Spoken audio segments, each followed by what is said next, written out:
Hello, all, and welcome back to another episode of TV and Us, a conversation show about the TV series we just can't stop talking about. My name is Jennifer Hahn. And I'm Sarah Callan. Each season, we focus on a different show, reviewing it episode by episode, and we invite you to watch along with us. Right now, we are reviewing Severance Season 1, and today, we've made it, y'all. We are here at the finale of the season, Episode 9, titled The We Are. If you haven't watched it yet, this is your spoiler alert. Please check it out before continuing to listen to the rest of this episode. And this episode in particular, you want to go in with a white canvas on. Okay, Sarah, kick us off with a summary of episode 9. Jen, are you ready for this very scant summary? The team discovers troubling revelations. Oh my. It's so The good. understatement of the century. It's true. Yeah. It's true. Troubling revelations. Can that be my episode title of yes. choice? Yeah, we haven't gotten to that part yet, Right? so absolutely. I can do whatever I want. I can change it up. Okay. What is your episode title for this finale? Mine is Reflection Break. Yes, all of these characters need a lot of reflecting. Lots to do. Yeah. Lots to process. And I think that we need some reflection too, you know? Yeah. We need a break. One long reflection break. My episode title is Overtime Contingency Protocol. Mm-hmm. Yep. That's what we're doing. Mm-hmm. Okay. Let's begin our reflection break, shall we?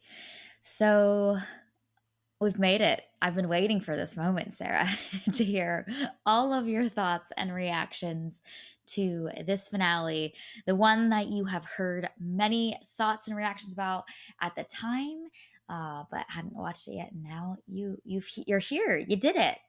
You've gone on this journey. We've made it to the end. I did. Yes, I have gone on this journey. 2 years later than everybody, 2.5 years later than everybody told me I needed to. But here we are, better late than never. We have arrived. We have. So, the suspense is killing me. What did you think about this finale? I'm really glad that I didn't watch this when everybody wanted me to watch it. Because I think that that's terrible to have to wait like 3 years for your reflection break before you get the second season. That's just mean. Like, cruel and unusual punishment from Apple. But I think that this is a solid season finale. You know, the team had made some progress toward their goal. They had been working toward this, OTC experience, and they got it. And so we learn a little bit more about Helly and her outside self, Helena. And then we learn a little bit more about Irv and his life. And then dramatic cliffhanger ending. So I'm really glad that I waited so long, because now I just have to wait a couple months before I get to see where the story picks up again. Yes, indeed. Watching this finale the second time around, there's actually a lot that does happen. So I'm curious for you, like, were you satisfied with the troubling revelations that we uncover? And I'm sure we'll dive into more of the specifics for each of the characters of what those revelations are. But like on the whole, did you leave this experience being like, okay, yeah, like I went on a journey and we arrived at a place, and it's probably not our final resting place, but we arrived at a place and I feel pretty pleased? Or were you like, what? They only gave me that? Where do you fall on that spectrum? No, I think it was a pretty satisfying finale. I think because I watched this with the knowledge that a second season is coming out January 2025. But I think had I watched this 2.5 years ago when this first came out, and there wasn't already a guarantee of a second season, then I probably would have been upset too, because this probably would have felt underwhelming especially without the knowledge of Mm. there's a continuation of the story. Um, but yeah, like I don't think it was a bad season finale. I I actually kept thinking about season 3 of The Bear, which we recently reviewed, and I was so underwhelmed by that season finale because there had been no goal that the characters had been working towards. So then there was really no like satisfying ending. So it was just like a cliffhanger for cliffhanger's sake, you know? So it just felt uh like that season wasn't wrapped up and I was waiting for the second half of a season rather than the season is finished. With this, I did feel like the characters toward the end of the first season of Severance, they come up with this goal of the overtime contingency and they want to enact this plan to experience their outer selves and learn about their lives. And they do that.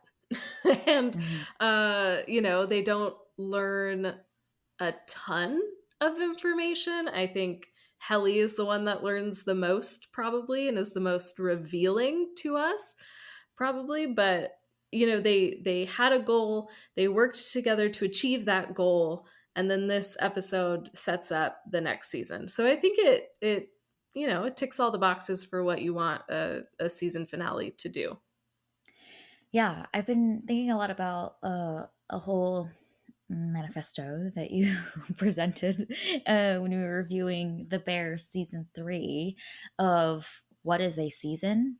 And I was thinking a lot about that after watching this finale because it begs a very similar question of like, what is a season of television and what is the arc and expectations of how that arc arrives at some place that we as the viewers go in with those expectations on. Like honestly, like for this finale of Severance, we expect the world to open up in a significant way, but also for the world to kind of get more understood in a very specific way.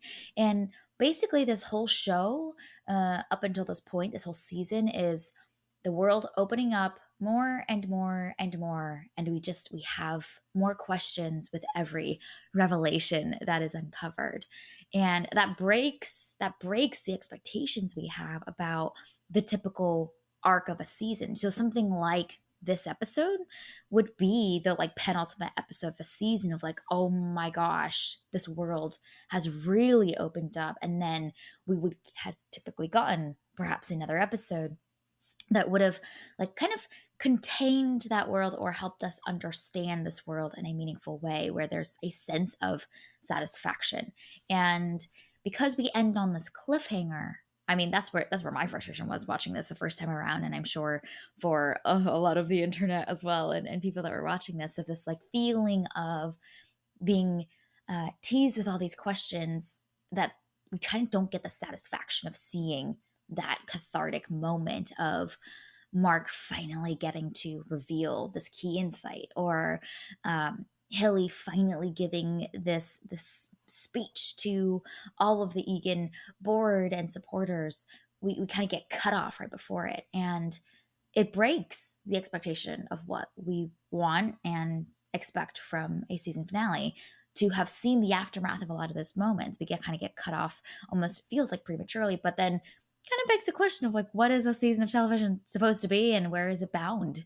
And I think Severance takes a very different approach, and I think that is a fascinating choice. It really does feel like the first half of at least a two-part story, but the choice of when to cut off season 1 and perhaps start season 2, I think breaks a lot of the bounds that we typically would want and would expect. Mhm. Hence the reflection break. And saying, "Here, we're gonna give you this really controversial ending, and we're just gonna let you stew on it for 3 years. That's Have fun." terrible. That's so It's very sadistic. mean. Yeah. Yeah. Do we want to dive into some of the specifics of each of the characters and some of those troubling revelations that we uncover? Should we? Which Yes, one stands out to troubling you revelations. most? Yeah, I think that Helly is the most interesting, and Helly versus Helena, and it was really interesting to think about, a severed worker in that context, that Helly basically just exists as a publicity stunt. And Mhm. that's kind of wild to think about. And then it makes sense why like Milchick seemed to have a kind of like fascination with Helly, and he seemed to be, trying to be like extra nice to her and like caring to her at times. And so then it's like, oh, that makes sense because she's the boss's daughter. And even the way that I guess it's her dad asks when she's in the bathroom, which was like so weird to me. I was like, this feels like an invasion of space, but whatever. He asks about like, are you okay? And Helena slash Helly, I don't know, whatever, remarks that like, yeah, she's fine. And the way that they refer to Helly as almost this like other person that tried to hurt Helena, and Helena survived bravely, this attempt from this severed worker.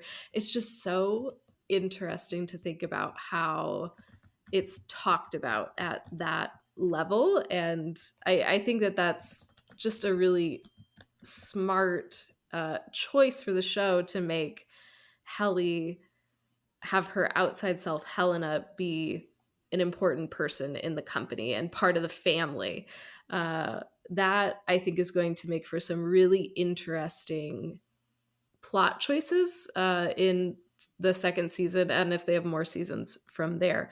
That choice is going to pay dividends in the future, I think. Hmm. I think it's interesting because there's so much that you can do now with this premise, and uh, seeing it gives us a window as well into some of the inner workings of the Egan leadership of this organization. We just through Helena now get this window into kind of the psyche behind Lumen and the the kind of cult like sensibilities of when they refer to Kier, and I think her father says something like this, thank you, essentially like thank you for your service, and your loyalty is being expressed and appreciated by the powers that be.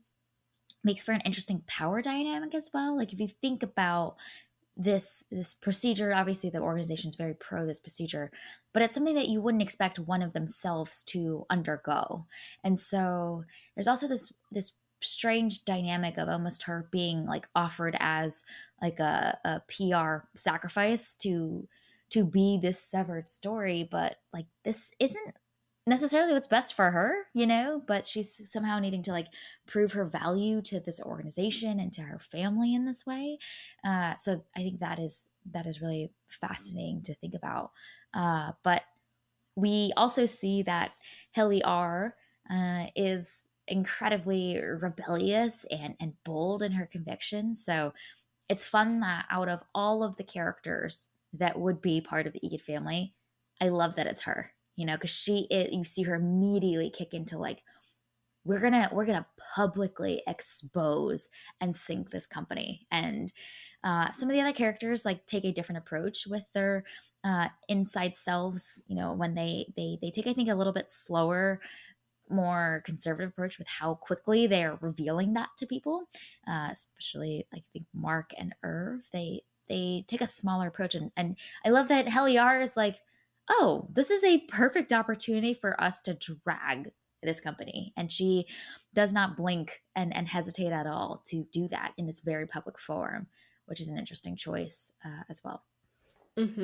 Yeah, she has been on the war path since day one. So it only makes sense that if she has a microphone with an audience of very public, very rich, very influential people. She is going to drag this company through the mud without hesitation, which is Mhm. also so satisfying. But I appreciate how drawn out it is. You know, like if it had been up to Helly, she would have immediately grabbed that microphone. But the entire episode essentially is just her waiting until it's her time to go on stage. And so I think that that was a really smart way to build tension. And it's just this constant, like, oh, when is she going to go? Is it time? Is it time? And is Dylan going to hang on for long enough to give her the time to expose the company?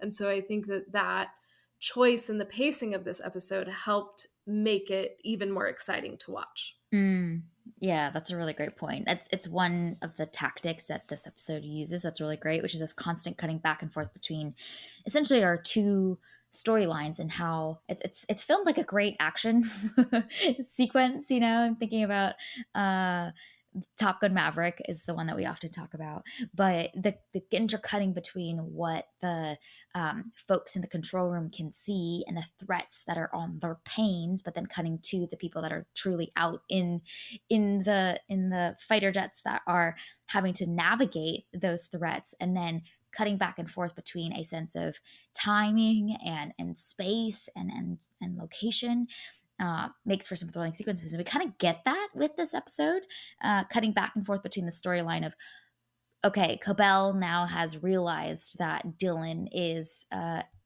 implemented this overtime contingency protocol and has now alerted Milchek. And now Milchek's making progress to find Dylan, but then the door is locked, and so he's got to cut through this. And so that sense of time closing in on these three characters, and so the limited amount of time they have in their awakened state to tell people to take action, we feel that pressing in on us as well as we're rooting for them, and that device works so well in this episode.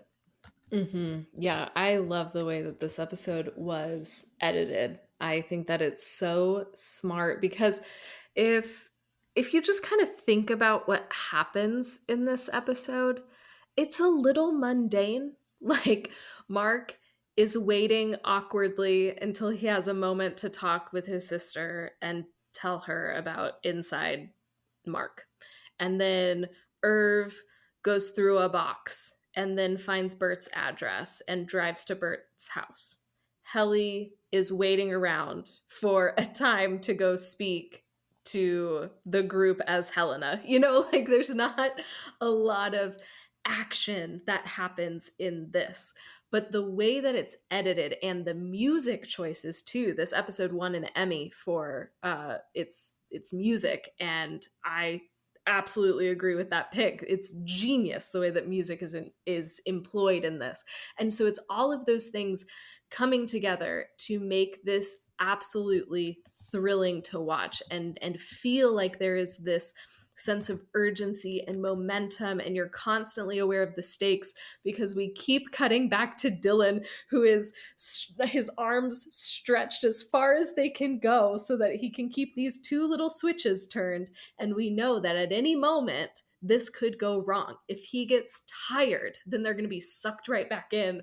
Or if somebody finds out, he is going to be in trouble and they're going to get sucked back in. Like, I love how all of those filmmaking components really come together to make this feel like you said, it feels action packed. And it's not because of what's happening on the screen, but it's how all of these pieces are put together that make it exciting to watch.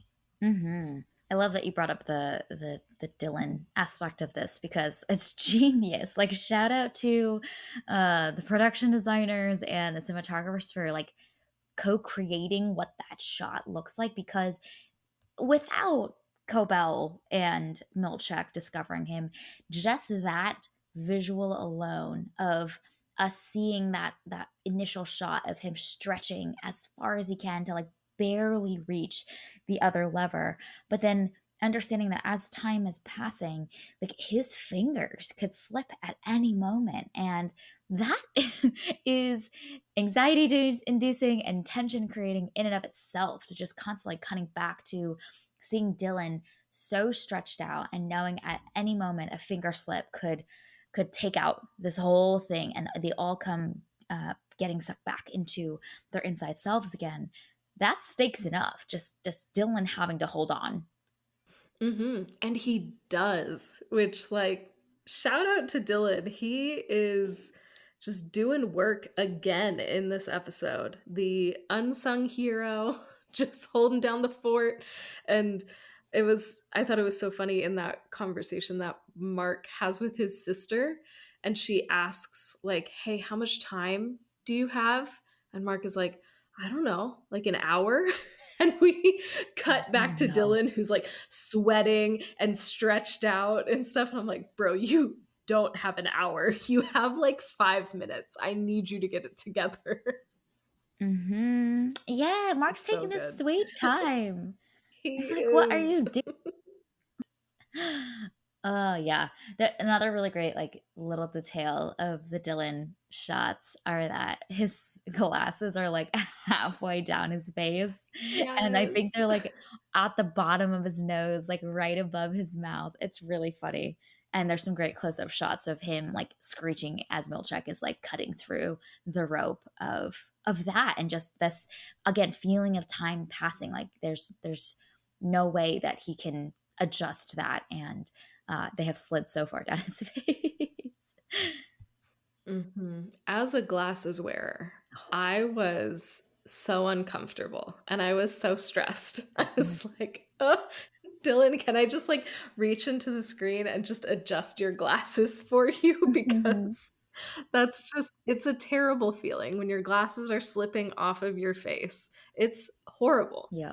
So uh, poor guy. But he did it. He did it willingly. He did not adjust his glasses. He understood the assignment. He did his job. Way to go. Did. Indeed. Indeed. Okay, other big character moments. Should we talk about Mark? Tell me your thoughts about Sure. Mark's Yeah. revelations. Yeah, he is now caught up to what we know. And that's kind of Mark's journey is now he knows that Cobell and Mrs. Selvig are the same person, and now he knows that Gemma is Miss Casey. So he's caught up. And I love that for him. Welcome to the party, Mark. Glad you're Hmm. here. Hmm. There's a really great moment that I loved when Mark accidentally says, "Thanks, Miss Cobell," and that immediately tips off Harmony that, oh my gosh. And she obviously makes a call to Milchak, and then we get that whole great action set piece that unfolds afterwards. But I love that moment because it also showcases like how like jarring this experience must be to have been an inside self and to wake up in your outside self, and just like the little details that you did not keep straight and cannot keep straight, and I just love that little slip that happens, that he doesn't even realize that he's made either. It just showcases how this is not easy for them, and they are just human beings, and they aren't these like big spies or action heroes. Like they're just like human beings trying to like uncover all of this information and get oriented. And in his state of being incredibly overwhelmed, he makes that big mistake that really like I think probably uh cuts the amount of time that they all have, because Milchek is alerted and then, obviously is going after Dylan. And they probably would have had more time had Mark not had that slip. But he's so overwhelmed by everything that's happening. I mean, it's not easy to wake up in this context and be at a party, and have all of these people and humans and potentially your family members, that you're trying to like survive and not let anyone know what's happened, and make it feel smooth and seamless, and you're sociable, but you're also like missing like the entire context of your outside self life. And so I appreciate that little detail and how he kind of makes that little mistake. Yeah, and I think that Mark's storyline in this episode is, I think, the most frustrating, but also really, really effective. And I think it's effective because it is frustrating, because Mark takes so long to say anything to Devin. And obviously, like, we know Devin, we know Rickon, we know that they are safe people. And we know that Harmony is not a safe person. And so we want Mark to find the safe people and stay away from the unsafe person.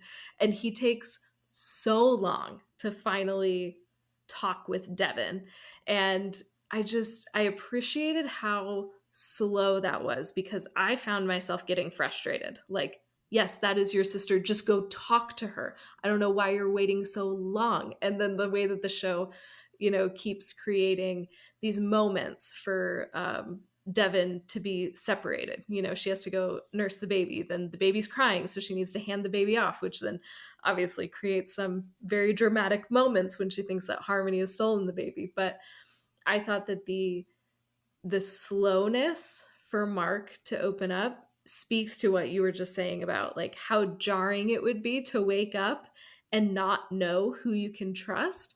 And the fact that we know who's trustworthy and he doesn't helps make those moments even more tense, of like, okay, Hmm. Mark, you just have to make the right decision, buddy. You can do it. Just go talk to your sister. You can do it. And he takes so long that it's so stressful, but he gets there in the end, and that's really what matters. Yeah, yeah. And I think he asks his sister at one point, like, "We're close, right? Like, we're close." Because you're right, he doesn't know. He has no idea. But it's that dissonance between what he knows and what we know and what we've seen over the course of the entire show creates that feeling of forward momentum and frustration. But it's an interesting point because it's also very indicative of like who Mark is as a person. The fact that he isn't this like big, bold, bombastic personality that will just like announce it to the party, which is a very big contrast to the way that Helly is just like, I'm not trying to find anybody safe here. Like we're going right to the stage and we're gonna tell and expose this to everybody. So their choices for what how they choose to go about this is like pretty telling and pretty fitting for who they are as characters. Yeah, everything that they do in this episode feels so consistent with who they are. And that's also just satisfying to see, because I mean, we've seen Mark in both contexts, but we haven't seen Irv or Helly outside of the severed floor. And so it was cool to see those two, especially, and how they go about figuring out what to do next. Like, it seems like Helly immediately is like, oh yeah, let's go, I'm ready. I just have to lay low until they give me a microphone, and then I am going to burn this place to the ground. Like, Yeah. she's ready from the jump. But Irv, he seems so meticulous in the way that he does things. And I love that. And I feel like there's little things that you see him do in this episode that makes so much sense with who he is inside of the severed floor as well. So it's just nice to see this consistency for these characters when we've only seen one side of them for an entire season. Mm-hmm. Yeah, let's talk about Irv, shall we? What is Outie Irv doing? He's got all these documents and addresses of Lumen employees that he seems to be tracking, and then also uh, finding their locations on maps. And obviously, he inside Irv is now woken up, so he's going to look for Bert. And there's this whole reveal around Bert having a whole partner and his outside self, and he's happy, and obviously that's a stab in the heart for this love story that we've seen unfolding. But more importantly, outside Irv has got an agenda, and it's I'm curious your thoughts about that reveal and what he might be up to. I'm here for it. Like, yeah, man, let's go, Irv. I don't even know what you're up to, but I am here for it. Let's find these other folks. And the other thing that I really loved, there are two details about Irv's story that I loved. One of them is that he almost instinctively knows to go to that trunk, and he finds, picture presumably his dad, or maybe his dad's dad, I don't know, but some relative that served in the Navy. And like that made so much sense to me, that he would have potentially been raised by somebody who was a Navy man, and kind of Irv's desire for like order and to follow the rules and like all of these things just made sense for me in that context. But then I love that he keeps digging, and then he finds the map, and he is so in like methodically looking at the map, looking at the list of names, and of course he has to find Bert, who lives so far away. So again, this episode I think is really smart, because Bert doesn't live next door, which just shatters my dream for this show of having these two be like neighbors or roommates or something, because that would just be fun. But he lives all the way across town. And so now there are all of these obstacles for Irv to find a safe person for him to talk to. So, like, he has to take the map because he doesn't know where anything is. He has to find his keys. He has to find his car. He has to figure out how to drive his car. And then he has to drive all the way across town to where Bert is. And so I appreciated those little obstacles that he had to overcome along the way. And each one of those things adds tension, especially when he's driving. I was so stressed. I Hmm. was like, Irv, You don't know how to please don't drive. hurt yourself. It's icy out there. Be careful. And he got there okay. So I was breathed a sigh of relief. But I like how it's not as simple as like, oh, I'm just going to go find a safe person and talk to them. But it's this multi-step process and things that you have to overcome at each step in order to get there, which just makes the process even more exciting to watch. Yeah, homeboy does not know how to drive, theoretically, I'm assuming. Because their inside selves Yeah. don't have that skill. They don't need that skill because they just show up to work and they arrive. So you're also like, he doesn't know how to drive. Like, this is the first time he's figuring it out. And okay, I get, because he's kind of erratic when he's driving. And obviously it's because he's in this heightened state of emotion. But also you're like, oh, you actually, this is not part of that part of your brain. This severed part of your brain doesn't have this skill set that you need to get to, Bert. So he does a great job. He does a great job with the first time Mhm. driving. He does. I was impressed. Me too. Me too. Yes, yes, yes. Uh, I think that there's like so much more there that I'm sure season two will explore as well. Like, what is outside Irv thinking about, and what is he plotting? He's got also got this like artistic like basement paintings workshop where he's like painting the same thing over and over again, and it's the testing room. And uh, we see that like inside Irv has now realized that as well, because that's the moment that he wakes up. And so like that's interesting to think about how does that what else is going on with the testing wing. They seem to circle around it a little bit, and we see Miss Casey have to go to the testing wing. It sounds almost like hellish, like that it's a place where she's going now that she's retiring. Something is real dark about and shady about that place, and I wonder if that's just setting up more of what we'll see in this part of the world in season two as well. So we shall see. We shall see. Yeah, I think that's the other interesting thing about ending this season in this way is, where do we go next? Like they've teased out so many things. We have And even in this one episode, we've introduced a lot more to this world. So we know that the world is going to expand in season 2. We just don't know how or like what that will look like and kind of what our objective is going to be because our heroes, their goal was to burn this place to the ground, and they did not do that. And now the company has the upper hand going into the second season. So what is that going to look like going forward now that our characters know a little bit more, but the company also knows that they know, and the company has more resources and knowledge at their disposal. So I think it's just, I don't know, it's setting up more questions, probably a lot of them that aren't going to be answered in season 2, but it is setting up some interesting places for this show to go and maybe some new themes and topics for it to explore. Yeah, yeah. And it'll be interesting to see where they pick up from as well. Because the interesting part of where every moment is cut off is at the end of this episode is that it's they don't cut it off right before a reveal happens.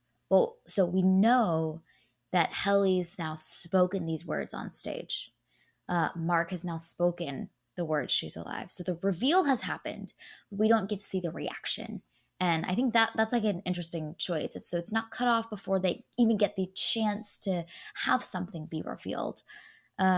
No, it's out there now. We just don't see the aftermath, and so I wonder where we'll pick up from because theoretically everything in this world is fundamentally shifted now. What is this? What is Helena Egan's um, big statement that we're being tortured down there? What does that do for the reaction about the view of Severance in the real world? Like one thing that I think was notable that was confirmed in this episode is that the lady that we saw meet Devin at the birthing center confirms like she did the severance procedure in order to go through the pregnancy and the labor and is now on the other side and I don't know reintegrated. I don't know how that works either, but that is confirmed and there's now this whole like political dynamic around all of this. So what gets shaken up in the outside world because of these revelations, and where will they pick up?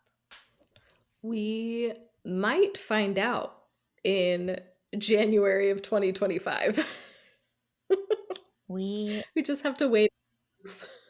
We will find out something, I suppose. I don't have confidence that I will be satisfied yet again. So perhaps I should just wait until there's going to be season 3 to watch, and I'll watch season 2 then. I'm saying, like, I know we are going to review We season are 2. going to review. So you are, Jen, you are contractually obligated to show up Yes. in January. You made me watch season 1, so now I'm going to make you watch season 2. I can't promise that Um, I will be calm. And that's okay. You don't have to be calm. You can bring your whole self to the table. We're not going to sever you in Yeah. half. You, as your whole human self, please come with all of your emotions and reactions. It is a safe space, unlike Harmony, who is not a safe space. But I'm just still flabbergasted that they waited 3 years for season 2. Like, Mm-hmm. what are we doing? How could you do that to people who loved this show? That's so mean. I can't believe it. On the biggest cliffhanger ever, you know? Right? Yeah, it's Oh, not nice. wow. Yeah. It's but it's such a bold choice too that I'm like, yeah, break our expectations. I mean, I'm very calm about this now because one, I saw this coming. Two, I've had 3 years to process this, and three, we've got a whole season coming. So I'm like, I'm chilling. I'm like, this was fine. Had some spicy feelings then for sure, but now I'm like, it's okay because we're gonna get answers. So that's great. But it is such a bold choice. I remember thinking at the time too of like to to tease us for so long, to drag on this whole like big moment and then to cut it off then, it's just it's such a fascinating choice, and they really went with their convictions on it, and uh, I am intrigued to hear and see the discourse and sentiment around the show as we get a season two. But it's bold. Like it breaks every expectation of what we expect a satisfying season finale to be. It ends on such a moment that that begs the curiosities about the aftermath, and it's just like, sorry, wait 3 years. What a choice, I would not have expected. Yeah, and I read that when this episode was shot, they weren't sure if it would get renewed, like if the show would get renewed, and it finally did like weeks after the episode aired. So I'm just like, how bonkers would that have been if this show just ended there? Hmm. That would have been the most unsatisfying, series finale ever. Like, that would just be cruel. That's so mean, but we don't live in that timeline. We live in the timeline where we are getting a season 2, albeit delayed. Like 3 years later, that's not even like oh, we're gonna come out next year with something, They Yeah. really, they really made us wait. But Yeah. Yeah. So, hopefully it'll be worth it. I mean, they've had time, so this better be awesome. this better be epic, and we better get answers. We still don't know what the Yeah, did goats you hear us, are. Severance? Ah, We still don't know about the goats. Ugh, I was so annoyed. I we really still don't want know it to what be goat Lumen yoga. does. Like Yeah. so many questions. Yeah. Uh, So you have been kind of teasing out this like birth theme. Did you have any other kind of revelations or insights based on this episode, or do we still have questions about that particular potential theme? well, I think one of the big things that we mentioned earlier was the like it is severance is now used for pregnancy and labor, and so expanding the uses of severance is, I think, something that's interesting, that I wonder if season two will stay more scoped of continuing to live within this world of Lumen, or do we expand out to and here's all of the way that Lumen is now marketing and pushing and rolling out severance for all kinds of contexts. Use it for your company, use it for pregnancy, use it for anything else that you want to avoid in your life. And it's all around avoidance of pain, it seems like. And obviously, labor and pregnancy is incredibly disruptive experience, and is very painful, and a lot to handle. And so you I think that the concept of what severance can be used for, and if you had to distill it down to avoidance of pain, then perhaps this gets really interesting. And I don't know if season two will choose to expand that world. I kind of hope they don't, honestly, and just continue to tell us a story about Lumen and whatnot. But they seem to tee that up with that very specific conclusion of Helena's conversation with that woman and her husband, which I believe is running for some kind of political office as well, and is a staunch supporter of severance and its uses. And so that seems like such an intentional choice to include that detail. And I think that will be interesting to see in season two. So I don't know, less about birth theme in general, but oh, our uses of severance can really be a lot of things. And what will the show choose to focus on? Also, just shout out to Devin, like she called it in one, which is wild. Yeah. She just did a little Googling and she nailed it. So, shout out to her for being so on top of things and putting stuff together. I'm impressed, and I would like to see more of her, because we've seen in that little tiny scene her deductive reasoning and her sleuthing abilities. And now Mark has just dropped a few bombshell revelations on Devin. And I'm very curious how she is going to run with these things potentially, because she seems very intelligent and very, I don't know, like, I guess, like, witty too. Like, she has good wits about her, and so I think the way that she would go about investigating things, she's not gonna try and burn the whole thing down, but she is going to take, like, strategic measures to expose the company. So I think that that's also another really interesting setup of what would a more involved Devin look like, and how could she maybe do damage to this company that we might not be expecting? Mm-hmm. Pair her up with Heliar. Oh man, Yeah, they it's gonna got be it. good. It's gonna be real good. Okay, other big things that we wanted to mention before we give out some awards. Okay, what else happens in this episode?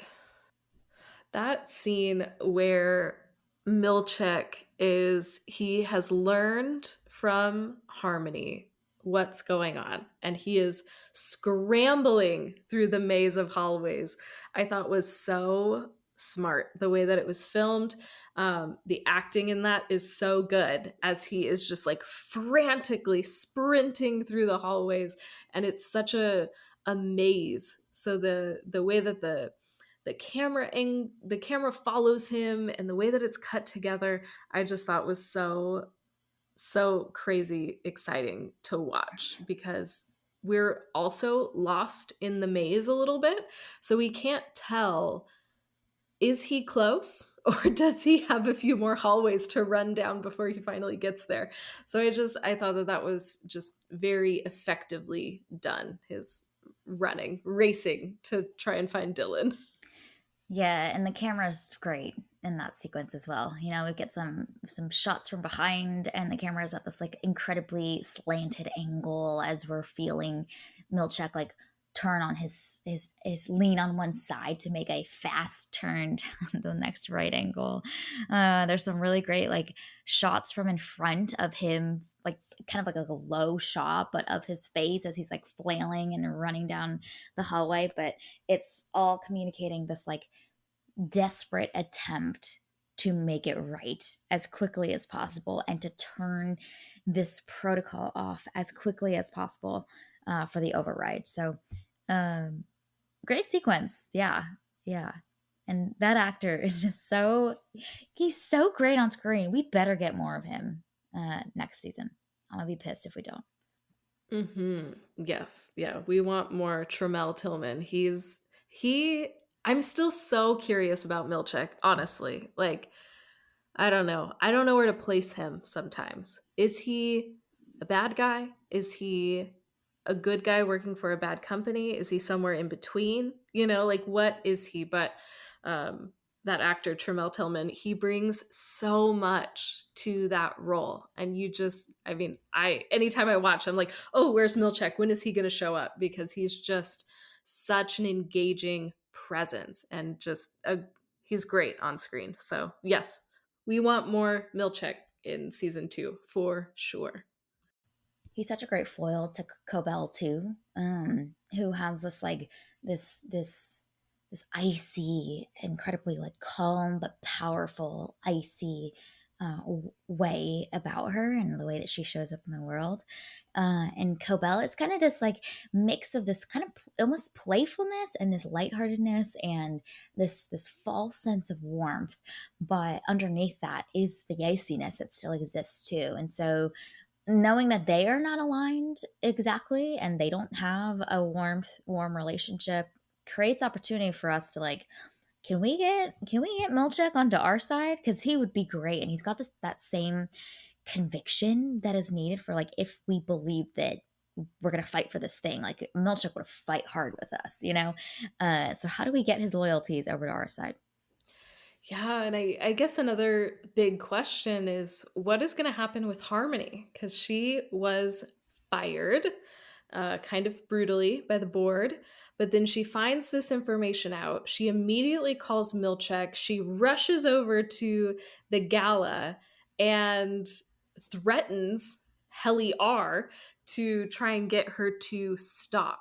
And so the fact that Milchek is presumably able to shut all of this down is all because of Harmony. So even though she was fired, even though she has broken the rules, she's gone out of bounds, is Lumen gonna bring her back in some capacity? Like what are we gonna do with her? Because there's a lot of room there that Harmony could maneuver, which could be really interesting to see. Mm-hmm. And she's kind of proving her loyalty. Like even though she's been fired, she is still theoretically operating the best interests of the company and looking out for them or trying to protect them from more havoc that's going to be wreaked potentially by this crew. So it's also interesting to me in that conversation with Heliar, where she's obviously threatening Heliar, she specifically says Mark will suffer, which I was like, okay, but there's two other people, you know what I mean? Like, uh, why the focus on Mark? And she clearly has had an obsession with following Mark, tracking Mark. And there's something probably related to Miss Casey and Gemma, and like there's something that's like special about Mark in his relationship with this other worker that they have employed.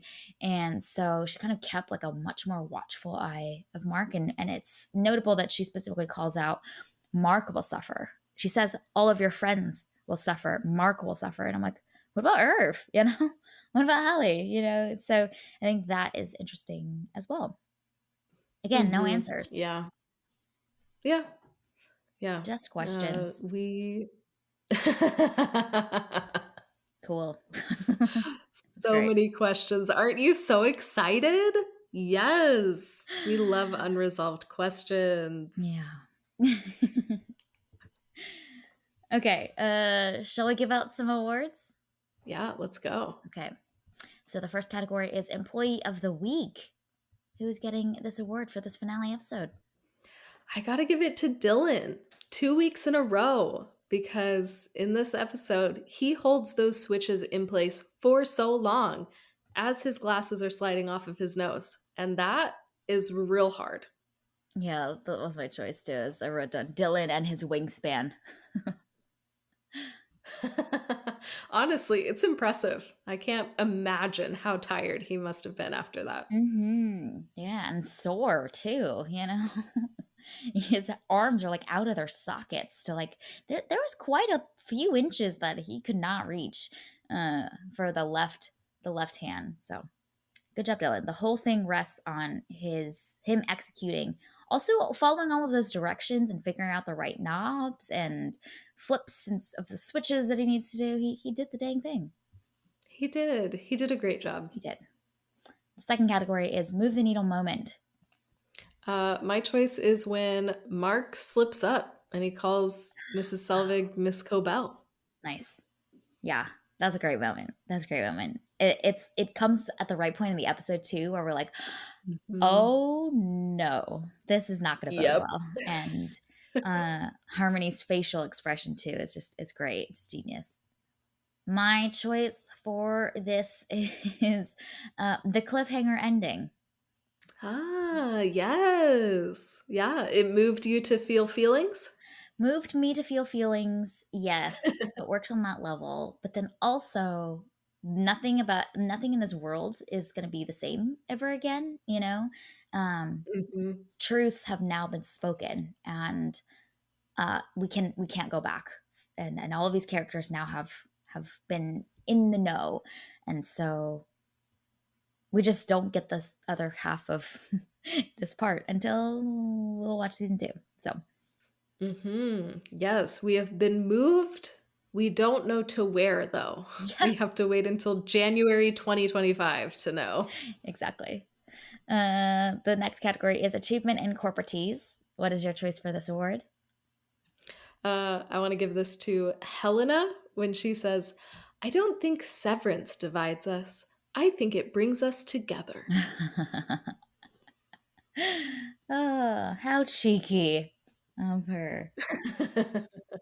It's so cringy. It's It's so bad. so bad. It's so bad. I loved what they did visually with the whole photo Oh, exhibit and a severed story and all the PR and stuff, and it adds context to why in a previous episode I think you'd noted that like Milchek is so like adamant about getting the shot, and it's like, ah yes, because they were mhm. used for these exhibits. Uh, but mine is also from the video exhibit. It's Helena in the video saying, "The workers are our family." Indeed, they are. Yes. I think she Family that we hold there against their will, yeah, but family nonetheless. I think her next line is something along the lines of like, "Yeah, I have all of these like thousands of brothers and sisters," or something like that. She says like, "I have all of these thousands of people that are part of my Mhm. family." And I'm like, "What are you talking about?" Oh, it's so bad. Oh my gosh. Why do we do things My like runner up for this category was "United in Severance" being the tagline. this? Oh, it's so good. Yeah, so a line that I loved that is not corporatese, but it's such a dad joke is Rickon at the start of his book reading. He says, "You can't unring the bell. Ringing app, apparently." And he holds up his phone and it's the bell ringing app. And I was like, that is such a terrible dad joke.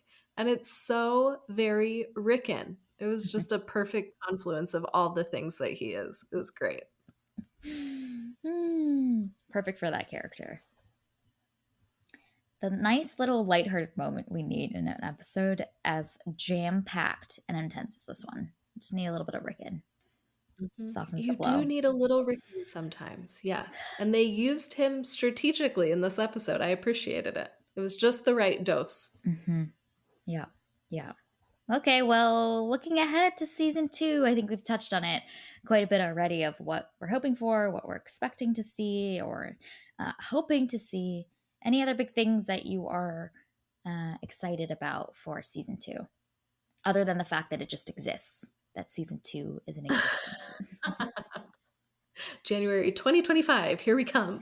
So one question that I have, or something that's been on my mind, it's maybe not a question, but when Dylan is in the security office and he's like scrolling through all of the different programs, he like passes by a bunch of them. And one of them is Goldfish. And goldfish have a very, very short memory. And so I wonder if Goldfish is a program that has to do with like memory or something.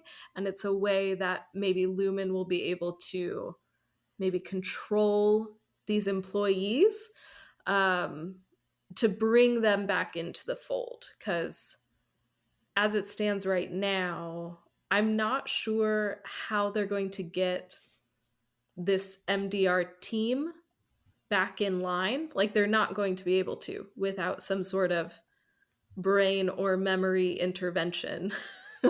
And so I that goldfish program is just on my mind and I'm curious if that means what I think that it means. Um, Mm. I'm curious. There's a few in there that I thought were interesting. Another one is like lullaby. There's a few like different like weird things in there that I have so many questions about, but goldfish was the one that caught my eye because goldfish have a short memory. Very interesting. Yeah, good observation. I mean, I am surprised if Lumen doesn't have the ability to like alter and wipe memories. Like theoretically, that should be part of the capabilities that they have. They I was waiting to see if they would do that with Dylan and they don't. And I wonder if part of that is because like nobody knew that Dylan knew that information other than Milchak. And Milchak, I think we've gathered, kind of went outside of his bounds of responsibility to do that overtime contingency procedure. And so theoretically, the capability should exist in an organization like Lumen for these very types of situations. Uh, the interesting question will be if we can reset some of the memories for these workers, but for everybody else that has now heard these new revelations of she's alive or we're being tortured down there, like that damage cleanup is a lot bigger that Lumen's gonna have to figure out how do they handle that. So um, I'm intrigued to see where we pick up in season two. So those first few shots, when episode one of season two unfold, I'm curious, are we picking up right from where we left off, or has time passed and we will get caught up on all of the actions, protocols, whatever that Lumen has done to like reset the new baseline for where we will go next in this new story. So I just am hoping for some answers, and for this show to continue to explore these ideas in an interesting way, because there's a lot to think about. That's one thing that I really did love about the show. The first time watching it, there's so many concepts to think about of the way that we want to escape pain as human beings, and the compartmentalization that we've discussed, and kind of the more responsibilities and ethical responsibilities that go into a decision like this, and the complexities there. So I hope the show continues to lean into that aspect of it, because I think it's where the show really does shine. Mhm. Yes. And goats. What is I with these know goats? I have very little hope for knowing about the goats, but I will continue Yeah. to bring them up, and I will continue to Yes. ask. And the birth theme will continue, hopefully. I don't know. Yeah. I'll maybe I find a don't new know. lens, like, okay, we'll be into the birth theme. It's now the goat theme. Whatever. Some semblance of understanding. Maybe. I don't know. We'll get we'll get something. We don't know what we're getting, but we are getting something. Yes. So, at Yes. least there's that. And we will be here for that whole journey. Mhm. Yep. Yeah. But this was our review and discussion of the season finale of Severance Season 1. You can find it available on Apple TV Plus. Thank you for listening to today's episode of TV and Us. Our name sums it up. We're big fans of TV and the powerful ways we can connect with each other and the world around us. This podcast is about all of us and our shared stories. So everyone is welcome here, and we're so glad you spent time with us today as we wrapped up our journey through Severance Season 1. You can subscribe to this podcast on Spotify, Apple Podcasts, or wherever you tune to your favorite shows. Drop us a rating and review, and let us know your thoughts about this big finale and where you fall on the spectrum of being satisfied with what we get, or did it leave you wanting more? You can connect with us on Instagram, Threads, and TikTok at TVNSPod, or email us at tvnspod@gmail.com. TV and Us, we'll be back. We'll be back soon with some more content and shows that we're going to be reviewing, discussing. So rest assured, we are not going away for very long. We hope you have an amazing week, and we'll be talking to y'all again real soon about some more TV.